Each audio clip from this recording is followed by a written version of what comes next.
Each week, Valerie Brown-Kuchera brings us Little Spouse on the Prairie, the show where she pokes affectionate fun at her husband, her kids, her home, and her rural life, even though she loves them all fiercely. Maybe a little too fiercely. We scheduled our family vacation during County Fair Week this year in hopes that an exciting trip would distract from the annual expensive foray into the deep, fat fryer of rural tradition. My kids have never been involved in 4-H. We have more than enough H's in our lives as it is without adding 4 more. Lest listeners think I'm a terribly mean mother, let me just interject that we have trekked to various county fairs every summer since the arrival of our children. We've actually done the fair circuit, which includes visits to at least 3 fairs most summers. One county fair has a blue Ferris wheel, after all, and it's not the one that sells that unique Elvis on a stick. That's a deep fat fried banana battered peanut butter cup with bacon, in case you were wondering. And if we want to catch the outhouse races, we have to attend yet another of these veritable extravaganzas of rustic exuberance. People on the High Plains live closer to any one of 9 county fairs than they do a single airport. So believe me when I say I've attended my share. That said, we didn't see that missing one summer's worth would cause too much heartbreak, especially when we could really use the $900 we typically spend on winning 3 small stuffed toys to finance our vacation. I have nothing against fairs.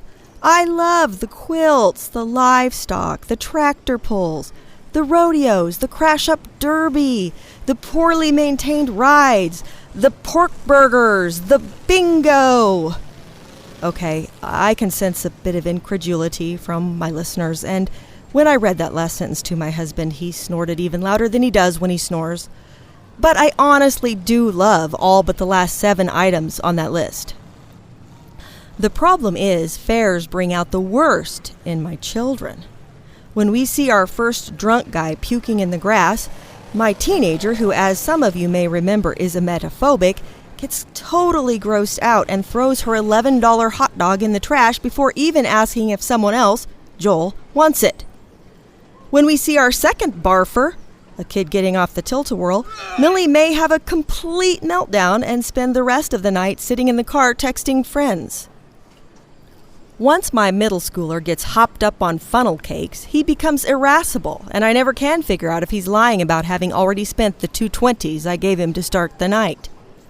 And then there's my darling Clementine, who at age 5 hasn't experienced the bucolic charm of flies swarming her Frito pie quite as often as the rest of us have. When she's on a cotton candy high, she has a tendency to exhibit side effects well into the next week. We returned from our summer vacation just a couple of weeks before school started. I envisioned a period of resetting, getting back on a schedule in preparation for the new school year. I was congratulating myself on the timing and planning when Millicent said in front of Clementine, Dad's taking us to the fair this weekend. Can Clementine come?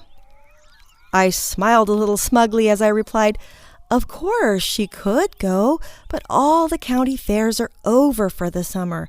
At least we got to go to Coney Island, though. Yay for us. Mom, I have really good news.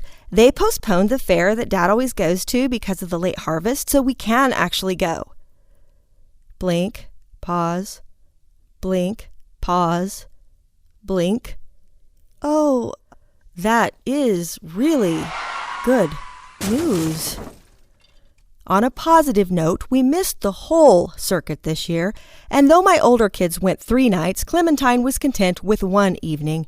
Even that ended early when she threw a tantrum and got chiggers from rolling in the grass. To give her credit, the big prize her older sister won her was very ugly.